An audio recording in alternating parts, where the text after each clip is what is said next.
welcome back. Okay, little housekeeping. We are headed to Greece on Sunday. So we're going to be out of town for 2 weeks, and it's going to be a 2-week break from the pod. But when we get back, we're coming out back strong. That's right. That's right. You have my lip gloss on your lips from kissing me. Just a little studio makeup. Really taking it to the next level now. I was like, wow, your lips look good. That's my lip gloss keep popping. Okay, what are we talking about today? I think we're talking about the fact that you're turning 30 and we're entering 30, a new stage of life. Yes. Technically. I mean, everyone just hypes up. Birthdays, ages are relative. It's like, oh, it's the next decade. I mean, it's just another. But, I think I used to be really afraid to turn 30.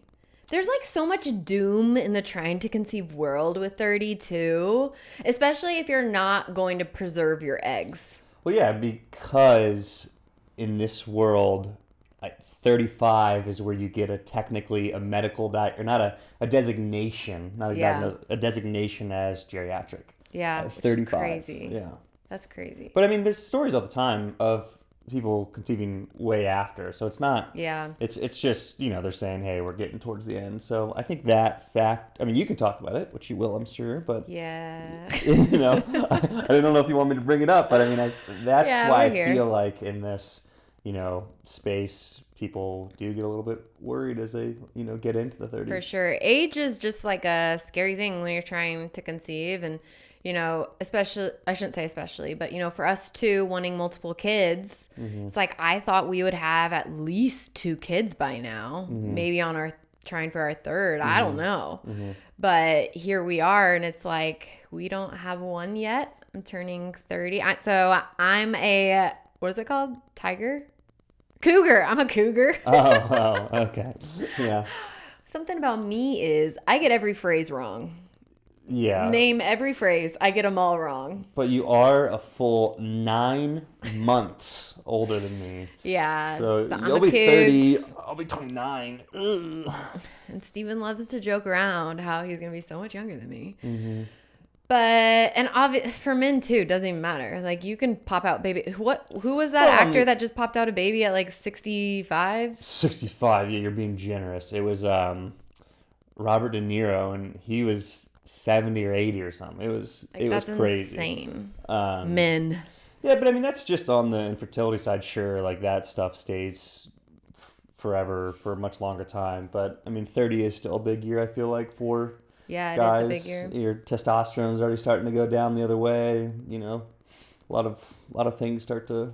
I think a lot of people perceive it as like doom. Like, okay, it because it's no longer like 28, 29. It's like it's 30. Mm-hmm.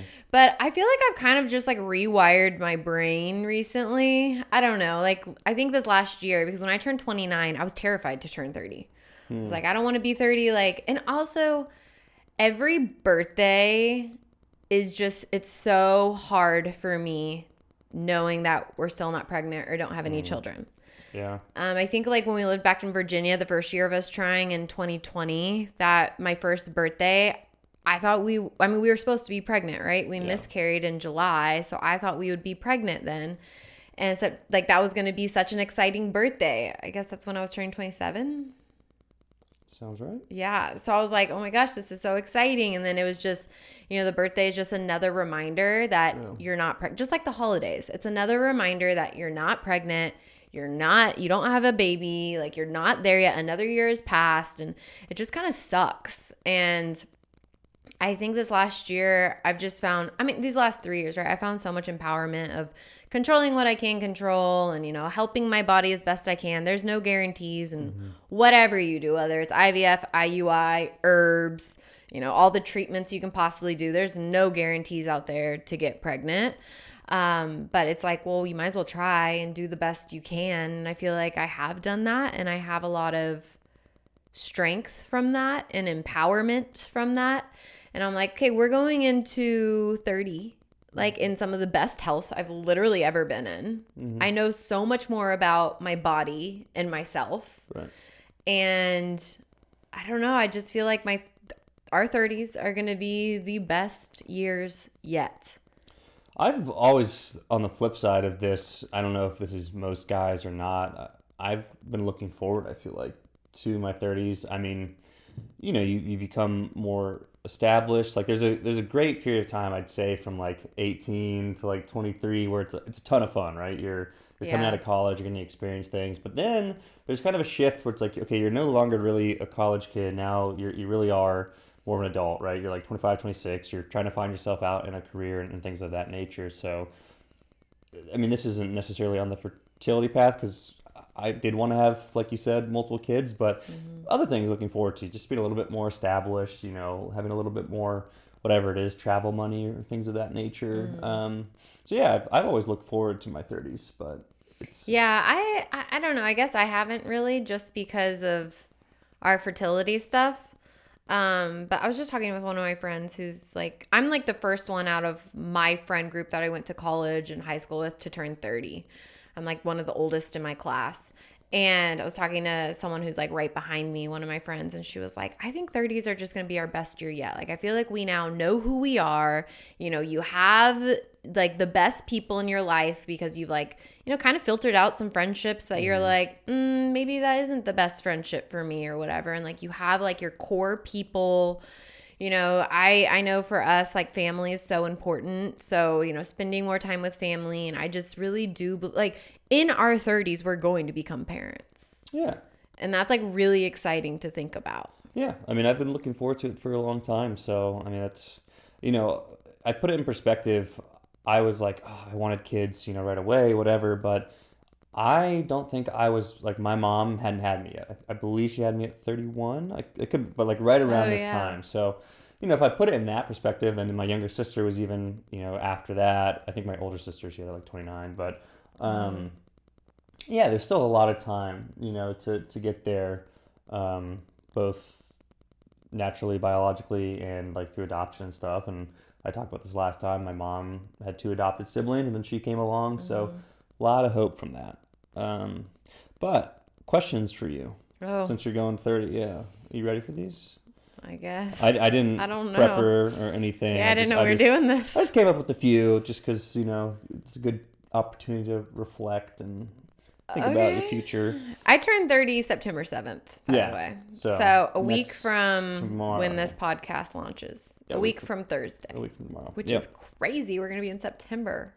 I know. That came Bring on quick, the cooler weather, baby. But we need that. It was an average of 103 degrees here. Our AC, our HVAC units, this is a fun fact for everyone, ran, I think, 18 and a half hours every day. So you want to tell them our electric bill? No, I don't. It's very, very high, but it's actually disgusting. It's disgusting. I don't want to think about it. So, how do you envision this next decade, both from parental, career, just personal, like, what are you hoping to achieve, or what are you looking forward to? In my 30s. Well, obviously I want to become a mom so badly. I really hope I get to experience pregnancy. I would love to be able to experience it multiple times. Experience childbirth, the newborn phase right when it happens.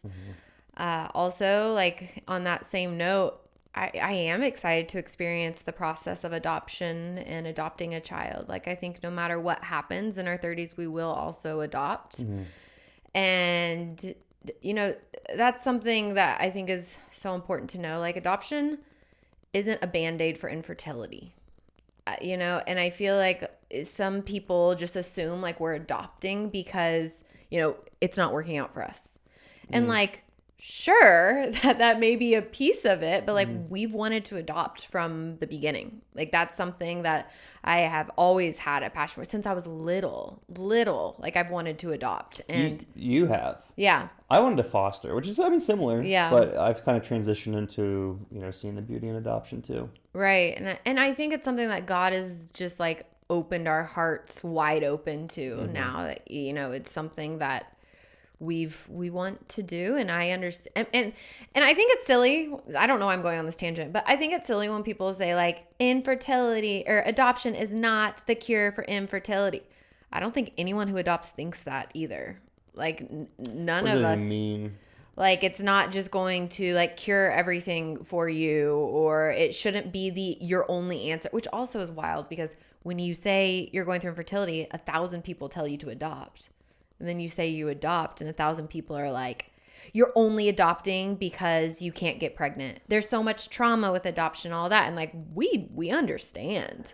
Yeah, I just don't see how you could negatively frame adoption for that. Like, what, you have to have, and not that we don't, but like, even people out there, you don't have to have like the most pure intentions or whatever. You have to be able to be a loving parent, provide a good environment. Right. Like, there's tons of value in adoption. So you're saying there's like purists out there that are like, how dare you adopt for not?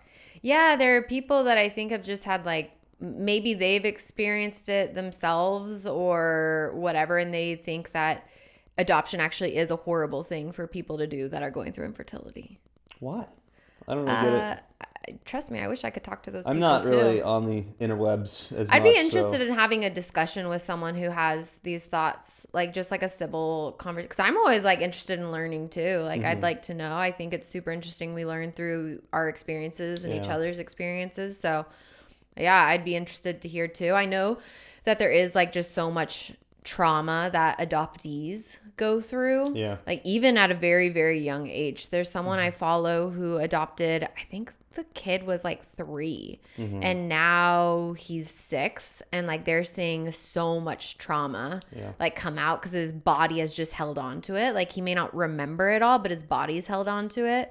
But I think we're going to be extremely equipped with incredible therapists and, you know, specialists that are going to help us through all of that. Also, like we really do want to adopt newborn. But I mean, regardless, it's a whole thing. So anyways, that was kind of a side tangent, but excited to become a mom with hopefully naturally as well. Well, like getting pregnant myself as well as like through adoption. That's like something really exciting. I really hope we get to build a house. Something I've like always wanted to do. Although I don't know, maybe when we get to that process, I'm going to be overwhelmed and be like, I don't know, because I can't even like... She's not really great at decisions, let alone making hundreds of decisions on design and things. So I think I'd have to hire a interior designer for sure. Yeah. 100%. And then listen to all my input. We built a house growing up and I loved it. It was my favorite house for sure. Alternatively, like I don't necessarily have to build, but I'd want it to be... you know, have a lot of things that I wanted. Yeah, right. And I don't think it's something we have to build, but I would like, yeah. So I'm excited for that next stage. We'll probably be in this house like a few more years and then see what happens from there. Again, get like more established in both of our careers and kind of see what happens on that realm. I've been getting asked like, what do I do for a living? Or what do we do for a living, actually? So Stephen's in tech sales, right? Yeah, tech sales. He used to be a teacher. When I met him, he was a teacher, and then he switched to tech sales. But he does work from home, so that's why you see him a lot, and he's here to sit and do a podcast with me and all of that. Yeah. And then I do social media full time. So I used to be a speech therapist assistant, actually, and never got into grad school. Never got in, which was always shocking to me because I had like a great GPA, great letters of recommendation, all the things, but never got into grad school.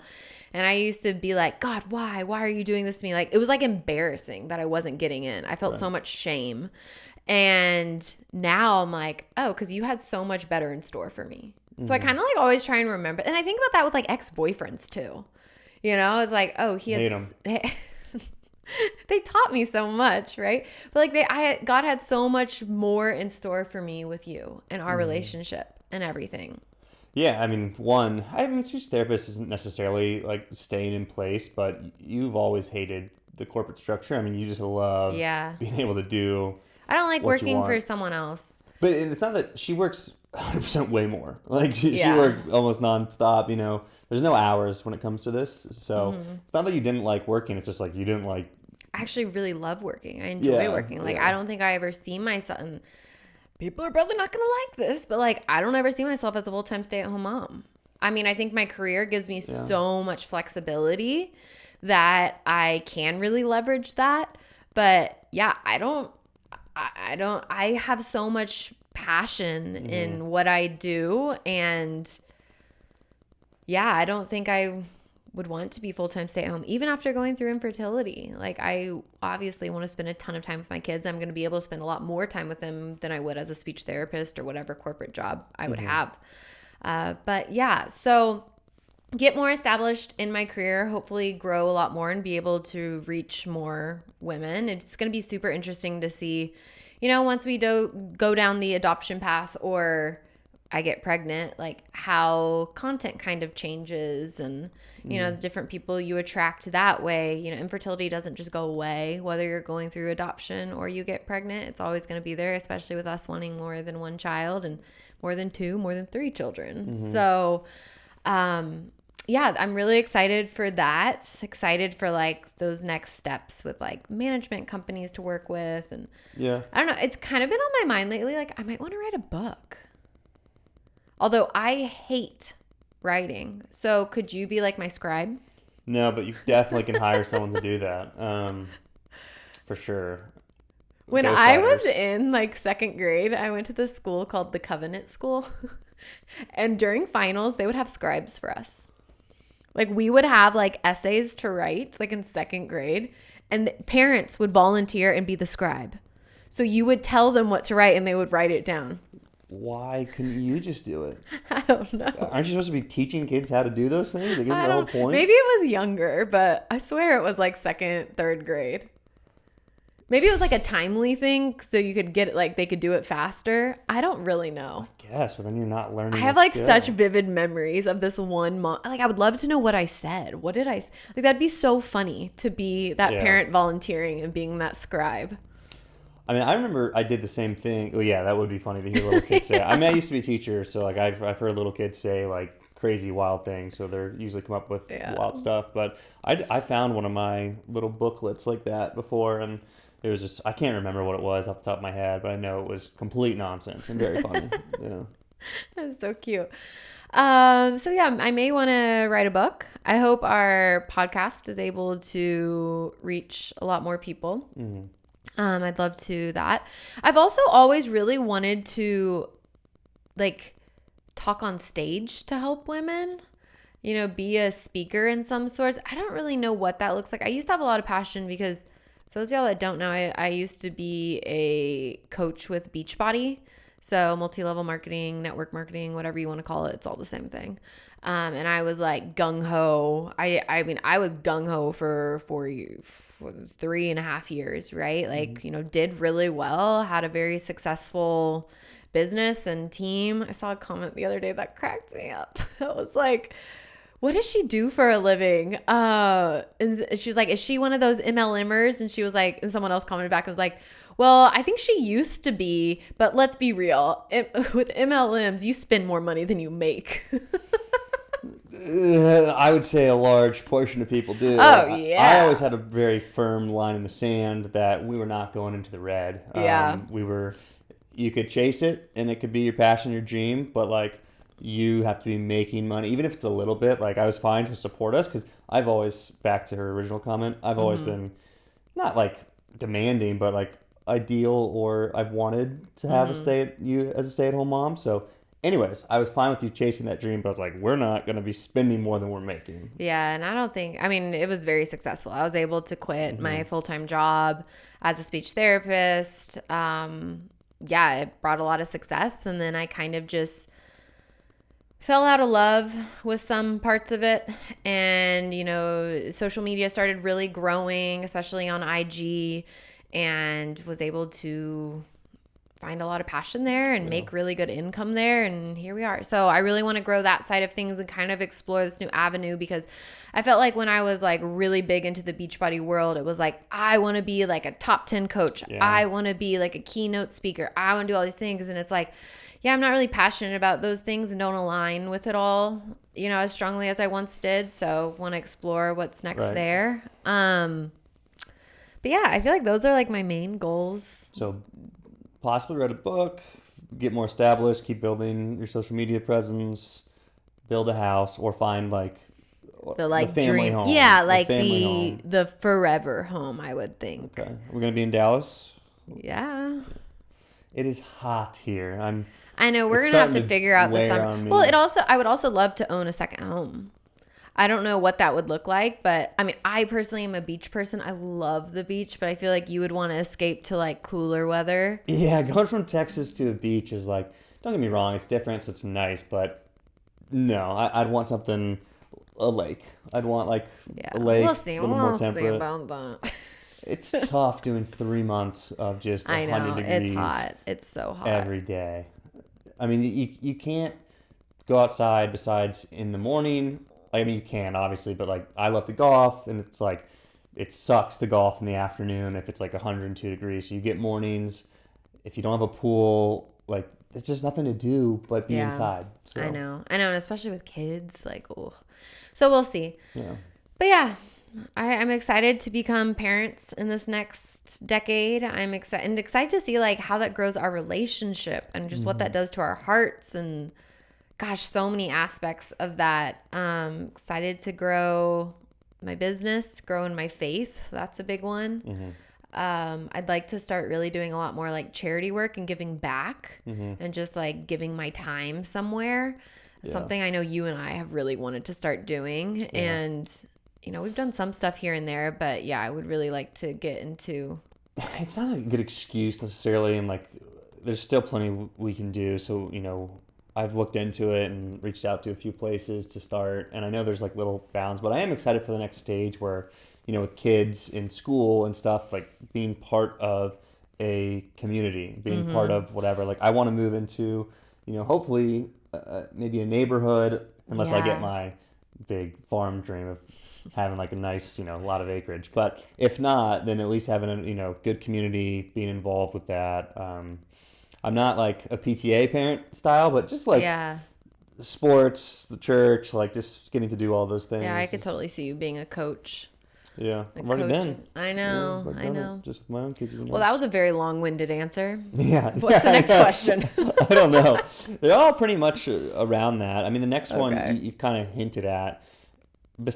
I want to say besides, you know, having a family, because obviously that's what we wanted. Is there any drastic thing that you thought you'd have done in your 30s besides the kids that like? You mean my 20s? Yeah, your 20s, like that you haven't, or?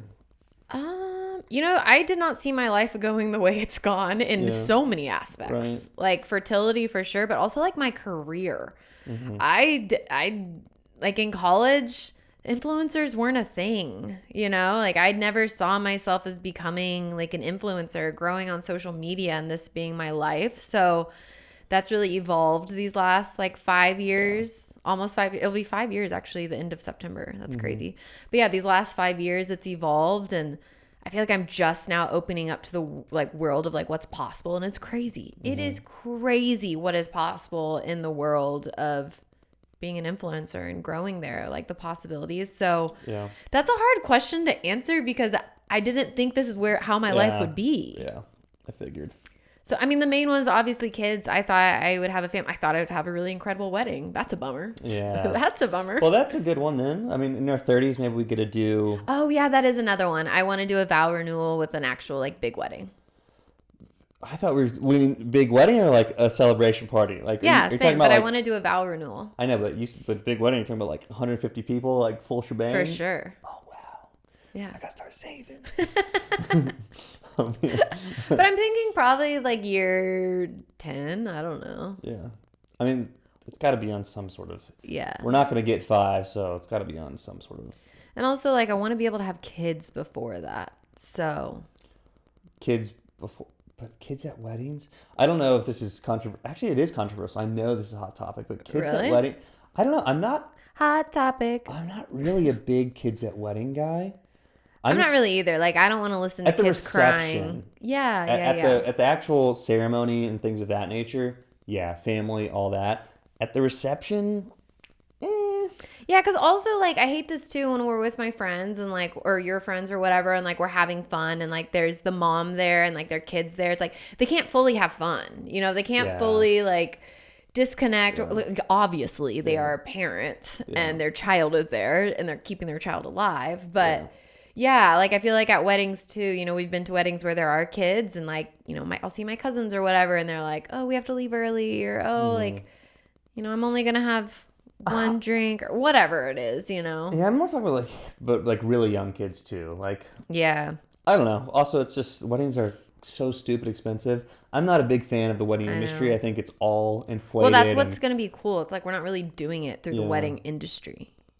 I don't know. Not, yeah. Like we're going to have a band over DJ always. Yeah, live band for sure. Yeah, a band. We're going to have a lit dance floor. Before we had to cancel ours, we did have an amazing dance floor planned. Like it was such a beautiful venue. Yeah, the venue. Oh my gosh, yeah, so gorgeous. Yeah. R.I.P. R.I.P. R.I.P. But yeah, I definitely want to do a vow renewal and partay. I forgot about that. So now it's trying to transition. We're going to Greece, obviously to that. But before we transition to that, one other question about your 30s. Any other places that are on the bucket list that like you're gonna go to in your 30s where it's like I'm making it to XYZ country or city or whatever? Well, I know you really want to go to Japan, so I feel like it's not about me. I mean, I know, but I feel like I'm gonna go to Japan with you. Yeah. We've also been talking about your birthday, so like I have like the Masters in my head. Like I want to go to the Masters. She learned that if you don't win the Masters tickets via like the lottery system, you RIP your bank account. Yeah, it's like $3,000 or something to get a ticket. It was insane. Yeah. Actually, for one ticket, for 1 day, 1 ticket, 1 day. I'd much rather go somewhere than spend $3,000. Yeah, I was like, we can go on a freaking baller trip for like 2 tickets. Yeah. Like what? Yeah. Anyways, places I really want to go. I've always wanted to go to Australia. Adelaide, Australia. Are you kidding me? Always want to go. I used to make a joke when people would be like, what are you named after? I was like, oh, my parents conceived me in Adelaide, Australia. And then people would get really awkward. That is a little, yeah. The reality is I'm named after a saint. Yeah. But my devilish horns would come out with that one. She was a hard child is what her parents have always said. So gotten better with age. Hard children make really good entrepreneurs, okay? Yeah, because they're strong-willed, baby. Exactly. Okay, but I've always wanted to go to Australia. I used to have a dream that I wanted to dive with sharks. I don't think I have that dream anymore. I don't have that dream. I think I've just heard, well, now in the world of TikTok, I've seen way too many TikToks where like the shark gets in the cage, the person dies, whatever. It's like, oh, I don't know if I want to do that anymore. So maybe that's something I'll just leave from my dreams. I'm not a thrill seeker. I like, snorkeling and all that stuff, but to like intentionally go next to... You just compared snorkeling to diving with the shark. Yeah, okay. I've gone deep sea, like spearfishing, and even that, I mean, I guess there were sharks out there, but that was like, when you look around 360 and it's like, it's just pitch black. Basically, it's like dark sea. You can't see anything. That's freaky. It's scary. Freaky. Yeah. Any other places I want to go? I don't know. I thought for my 30th I'd do like the wine country in California, but we're going to Greece instead. Yeah. I don't know. I know she wants to go to the Amalfi Coast. Oh, yeah, duh. I want to go to Italy so badly. Yeah. Yeah. That's the only one you've shared with me. I don't think you've said many others. I've got quite a few, but I don't know. I do enjoy traveling, but I feel like I've never been that person of like, I want to travel to like all these. I mean, I'd love to go to Germany. I'd love to. Oh, you would? Yeah. I feel like you always just want to go to like beaches. I do love a beach. Just coastal love beaches. me a beach. Yeah. I mean, what is better to wake up to than the ocean sound or like the salt on your skin, the tan? Like, I mean, come on. I like the beach. There's nothing wrong with the beach. It's just I also like to explore fun cities and things of that nature. Different cuisines, all that. Yeah. Yeah, you're such a foodie. Yeah. Yeah, so Italy for sure. Italy, Australia, the wine country. Although I am about to stop drinking. Yeah. So I feel like we need to do a whole episode on alcohol. Yeah, I'd probably save that for like a... I've done one before if you're interested, like before, but I feel like I've come a long way since that episode. Mm-hmm. And I've officially, this is always like scary to say out loud because then it has to be true. But I've officially decided I'm done drinking after we celebrate my 30th birthday. So the weekend we get back from Greece, DC, whatever. Because we're going to Greece, then we're going to DC for a wedding, then we're flying back home. That next weekend, we're celebrating my 30th with like all my friends.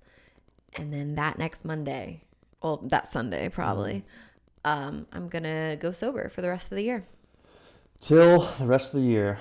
And then we'll see what happens. Because that's also like January, we decided we're going to move forward with adoption. So, you know, I'm going ham with the health and all of that. And I know it's not a guarantee, but we're going to do, again, control what I can control, do the best I can. And But I do know like alcohol causes inflammation. I have endometriosis and all these. And like I get the worst hangovers. Yeah. Like they're like Steven's like, yeah, I just don't feel that great. I'm like dying on the couch, throwing up all day the next day, like miserable. Yeah. So anyways, we can do that podcast for another time. But yeah, I officially have decided to go sober. I don't know what it looks like after that, but one step at a time. One step at a time. What do we got?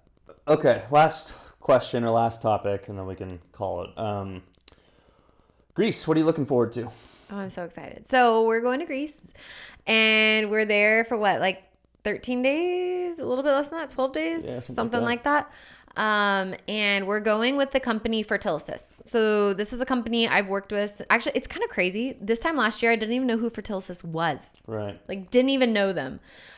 So we are going with them and I've been doing testing of my microbiome. Steven's done his sperm DNA fragmentation testing. Everything came back great for him. Thank God. And then, you know, we keep finding infections in my uterus and viruses and it's been never ending. We've also never done the reproductive immunology blood work, so we're going to be doing that.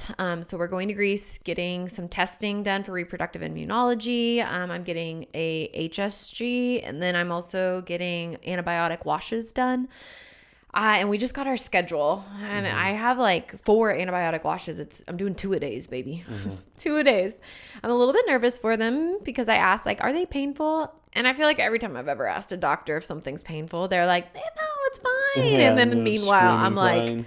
like about to pass out, puke, pee on the table, all the things. Yeah.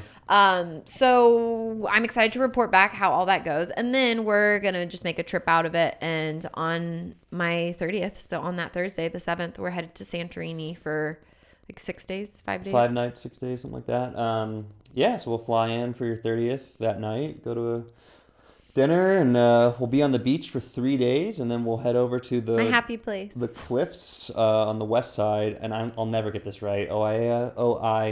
I never know how to say it. I don't know. But it's basically like the Santorini cliffs, the views that everyone what you knows. think of when you think of Greece. So three nights on the beach, 3 nights on the cliffs, or 2 nights on the cliffs, and then I'm so excited. I'm so excited. So Stephen and I got engaged in Greece. For those of you that don't know, so we went there, but we got engaged in Mykonos. Yeah. So we've never been to Santorini. Yeah, we did a couple small islands, Paros, Syros, Mykonos last time. This time we're just going to do Santorini in 2 different spots. Yeah. But I'm so excited. I'm so excited for like the Fertilisis stuff and treatments we're getting there. I feel like it brings us like a new sense of hope and excitement.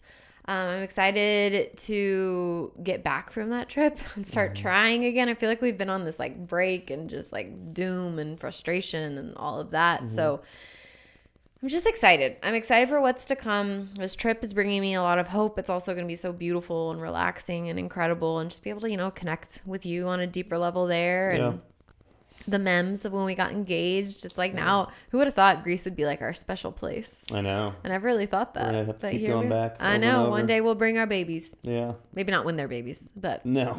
We'll bring our kids. Yeah. Yeah. So yeah. Are you looking forward to anything? I mean, yeah. I mean, all of it. I mean, I want to find that one dessert again. Oh my gosh. It's like a sponge Speaking of a cake foodie dessert that I need to recreate that experience. But then that was in Athens though, wasn't it? I got it at a few different places, but it was in Athens on the mainland. Which we're going there. Cliff jumping, maybe. My buddy said that we should definitely do that. So looking forward to that. Just the good But food. you said you're not a thrill seeker. You want a cliff jump? Yeah, it's 20 feet. I mean, that's like it's like a big How high far dive. is the dock at my parents' lake house? How many feet is that? I'd say that's probably like 15 feet. Oh. Easy peasy. Yeah, it's squeezy. easy. Yeah. I was doing that as like I jumped off like a 40-footer and a 60-footer. I mean, this was back when I was like 18, but... So you're saying you don't want to do that now? I don't know if I do now. Yeah, that was I've grown a little bit in wisdom. I'm definitely more for the thrills, but not like kind of. Yeah. Like kind of. Like I've gone skydiving. Would you ever skydive? If I was like forced to, I don't have like an urge, like a desire to. Yeah. So. Well, next time you hear from us, I'm going to be 30, flirty, and thriving. And I'm going to be 29. And we're going to have some new hope and excitement. Oh, before we leave, we always forget this. Peak for the week.